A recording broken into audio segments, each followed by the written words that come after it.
Saudara, proses pendaftaran peserta didik baru tahun ajaran 2024-2025 saat ini sudah mulai dilakukan di semua sekolah tingkat atas di Kota Pangkal Pinang dan Provinsi Kepulauan Bangka Belitung. Memang ada beberapa catatan kecil yang kita temukan pada saat PPDB pada tahun kemarin. Yang diharapkan pada tahun ini PPDB bisa berjalan dengan lancar dengan melakukan evaluasi dari berbagai macam sisi pada PPDB tahun kemarin. Lalu seperti apa kemudian kesiapan dari pihak sekolah untuk melaksanakan proses PPDB tahun ajaran 2024-2025 ini? Di Dialog 21 kita sudah kedatangan ataupun kami yang menjadi tamu pada saat ini sudah bersama dengan Kepala Pelaksana Harian Kepala SMA Negeri 3 Pangkal Pinang. Betul. Ibu Siti Napsiah. Betul. Selamat siang, Ibu. Selamat siang, ya, Bapak. Ibu, PPDB tahun ajaran 2024-2025 saat ini sudah mulai berlangsung khususnya di jalur afirmasi dan juga jalur prestasi begitu ya. Sampai dengan saat ini seperti apa proses pendaftaran di SMA Negeri 3 Pangkal Pinang, Ibu?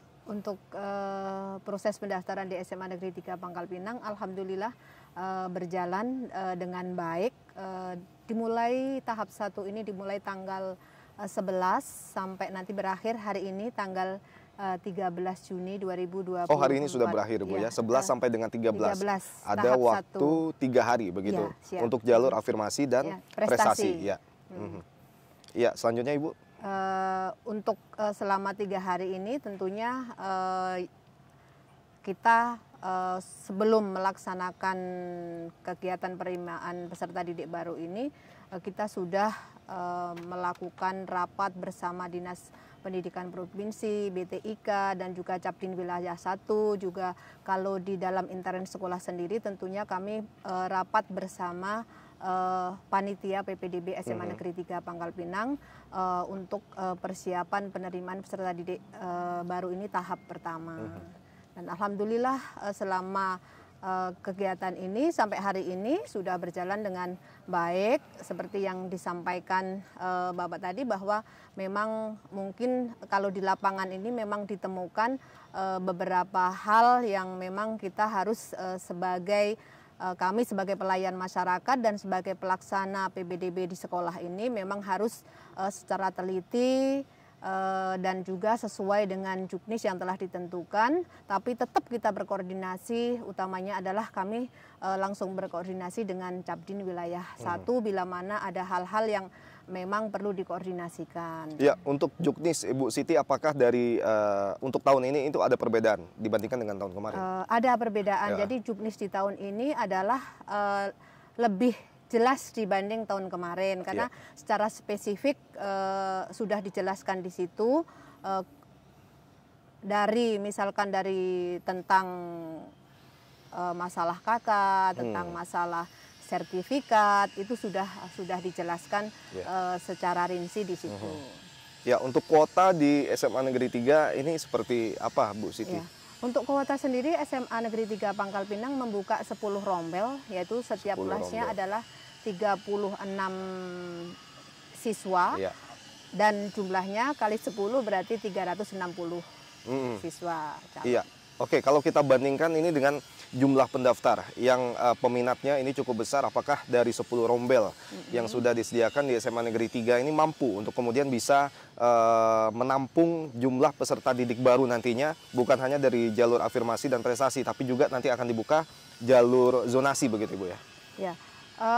Kalau selama ini karena peminatnya yang di SMA negeri ini terutama 1, 2, 3, 4 ini kan memang luar biasa ya Pak ya, dan anak-anak ini kan istilahnya tidak mau untuk ke swasta. Jadi kalau untuk negeri ini 1, 2, 3, 4 ini khususnya yang SMA karena peminatnya juga sangat banyak, kami setiap tahunnya pasti ada istilahnya menolak dari terutamanya di jalur prestasi dan jalur zonasi itu masih ada sisa. Jadi yang tidak bisa kami tampung karena kita kapasitasnya juga tadi sudah kami sebutkan bahwa kita menerima 10 kelas dan dari 10 kelas itu setiap kelasnya ada 36 siswa. Namun dengan tahun kemarin dibanding tahun kemarin kami sudah nambah 1 kelas, itu sama-sama semuanya. Jadi insya Allah lah paling tidak mengurangi yang kemarin belum istilahnya sebagai evaluasi di tahun kemarin. Alhamdulillah kami jadi karena untuk kelas 12 sendiri kami mengeluarkan 10 kelas. Jadi ini bisa menerima 10 kelas. Oke, ini untuk pembagian kuota, afirmasi dan juga prestasi ini ada sebanyak 7% Ibu ya? Ya, untuk prestasi dalam dan luar Yonasi itu 7%, 4% untuk kuota prestasi dalam Yonasi dan 3% itu kuota prestasi luar Yonasi. Untuk 20%-nya maksimal itu adalah di kuota afirmasi. Afirmasi, oke, yang sekarang ini sedang berlangsung begitu. Ya, siap. Nah, kan untuk melakukan proses penerimaan pendaftaran jalur afirmasi dan juga jalur prestasi ini kan harus dilakukan validasi data bagi para calon peserta didik Ibu ya. Nah ini apakah sampai sekarang ada kendala yang dihadapi oleh SMA Negeri 3 untuk memvalidasi data-data calon peserta didik ini? Kalau untuk hambatan itu mungkin ini Pak, jadi kalau mereka itu mencantumkan data-data yang sebenar-benarnya, kita akan sangat mudah untuk memvalidasinya. Tetapi kadang untuk peserta ini ada yang mencantumkan data yang tidak seharusnya dicantumkan. Mungkin karena dalam artian mereka kurang memahami apa yang harus diupload dan punyanya mungkin itu dalam artian siapa tahu dihitung mungkin atau dan lain sebagainya. Saya tidak tahu alasannya kenapa mencantumkan itu, tetapi yang jelas kalau kami memvalidasi itu sesuai dengan juknis yang berlaku. Jadi misalkan untuk untuk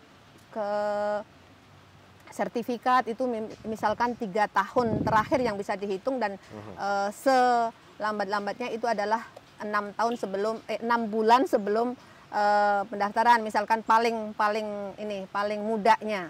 Ya, Ibu, berarti saat ini untuk proses pendaftaran baik itu dari bagaimana kesiapan dari petugas ini juga sudah cukup baik Ibu ya, terutama dalam memverifikasi dan memvalidasi data-data yang sudah diberikan kepada calon peserta didik. Oke, terakhir Ibu, setelah ini akan dilakukan proses PPDB untuk jalur zonasi.